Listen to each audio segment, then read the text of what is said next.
Hey Bobber Nation, how you doing? It's Jim Bobbington, and I figured I better get out and do a quick review of the Progressive 444s before I forget what the stock shocks were like. So stay tuned, we'll be right back.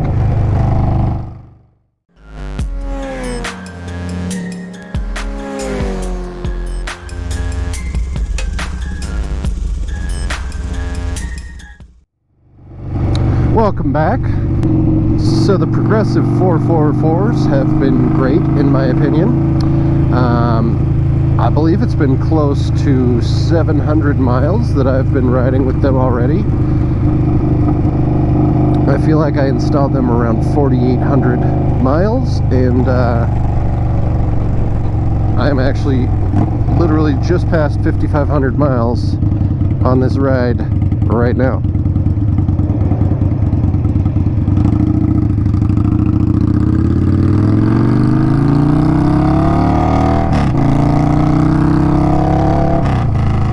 So as most people state, any suspension is going to be an upgrade over the stock suspension, and I do believe that to be accurate.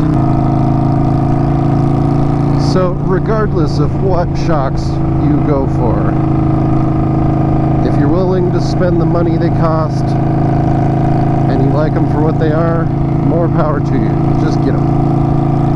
But the 444s, in my opinion, are the best bang for your buck. I did many months of research on this one, and I could not find a better priced shock for the amount of features and capability that it has. So you should be able to find the Progressive 444s in a $700 range. I was lucky enough to find them for $690. I think I had them for maybe $670. But the seller immediately caught on that supply and demand were imbalanced and raised the price $150 after I purchased them. They have this built-in fancy type of technology which allows the oil inside to travel through different channels and passages at different speeds and different volumes, and I think they consider it like a dynamic dampening that will change based on the way you're driving it, and I think that's kind of cool. Analog technology. So I mean, the second I put them on and just sat on the bike, I knew immediately that there was more travel in them than the stock suspension. It was bouncy instead of hard at the lowest setting, and I did get shocks that are half an inch longer than the standard 11-inch bobber shocks. So also keep that in mind. I did that because I figured the visual change would be subtle, nobody would really know, and that extra half inch could only add to the comfort and performance of the shocks, in my opinion. The biggest change was the drop in anal puckering. I immediately, the second I got out and started riding with the new shocks, I would see a bump and I would pucker, because you know with the stock shocks that's going to possibly be painful and or jarring. So you pucker and you prepare yourself for that, and then you float over it and you're like, huh, well that wasn't anything like it used to be. And so you're puckering for all these things in the road that all of a sudden you don't feel them, or they're just, you glide right over them, but no problem. So I would say 80% of the improvement that you feel in comfort is that feeling right there. Losing all the anxiety of every little bump in the road and having to brace yourself for impact. I've seen some pretty decent potholes that I've just floated right across, no problem. Sure, there are still bumps that will bump you off of the seat, but with the old shocks, that was like a donkey kick to your coccyx, and it would just compact your spine. Now it still bumps you off the seat, but it gives you more of a gradual push instead of like a ton of bricks hitting you in the asshole. So it's a more comforting motion, even though it does travel you completely off the seat. It's more comfortable, even though it's occurring. Also of mention, check out Messy Garage's install video on the 444s. He actually does a comparison of the travel of his stock shocks to the progressive 444s on the same stretch of road. Kind of a cool perspective to see that difference in how they are performing actually while riding. So check out that video up above here. My lean angle, I can't vouch for this, but I swear I've got a bit more lean angle. Once I got the rear shocks on, I noticed I wasn't scraping as much, but I felt like I was riding the same. So I've kind of gotten just a little bit more aggressive over time, and I'm now scraping my left peg on almost every turn. But I do think there was some slight change to the improvement, that is, to the lean angle.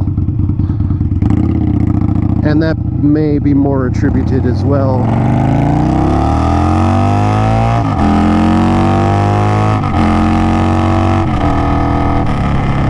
to the extra half inch of travel that I've got. I can't say. Performance, actually, I didn't notice big improvement at first because most of my riding is on straight-ish roads in the city or just the farm roads around the area, so I don't do a whole lot of aggressive mountain driving. But when I was coming down Pikes Peak, which is the first real mountain I've driven on with these shocks, and that's a real mountain,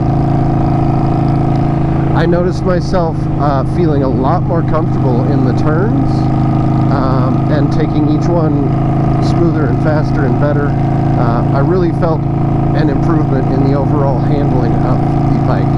But there were some pretty aggressive times where I could feel the front end, since the forks are stock, it would feel sometimes like the front end was fighting the rear end, teeter-tottering back and forth, bucking at opposite times when they could have been working better together.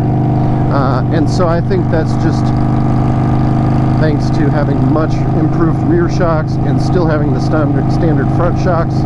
That's just a problem I'm going to have to live with until I upgrade the fork shocks, which I do plan on doing, I hope. But that's a more expensive mod and may take a bit more time. The 444s are very easy to adjust by hand. You might have to use both hands, but no tools needed.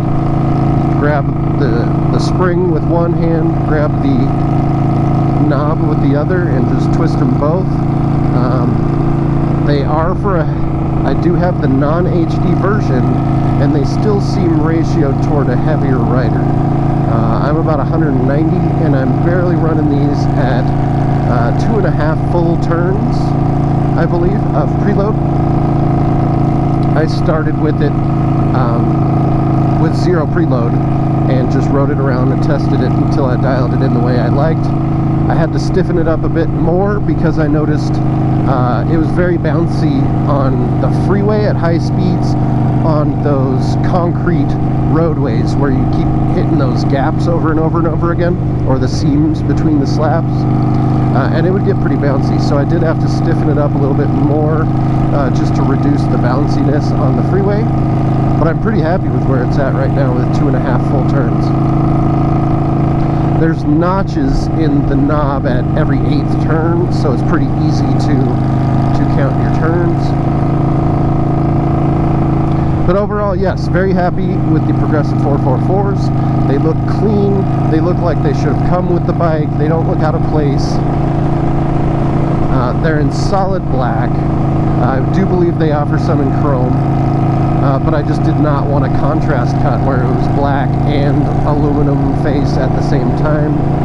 I'm trying to steer away from that style.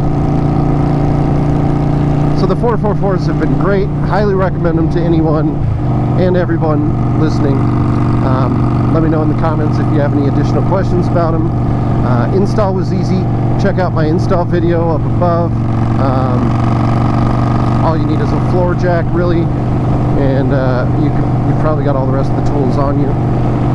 That was fun and easy. I've also got another video where I go over my thought process on how I ended up choosing the Progressive 444s, so check that in.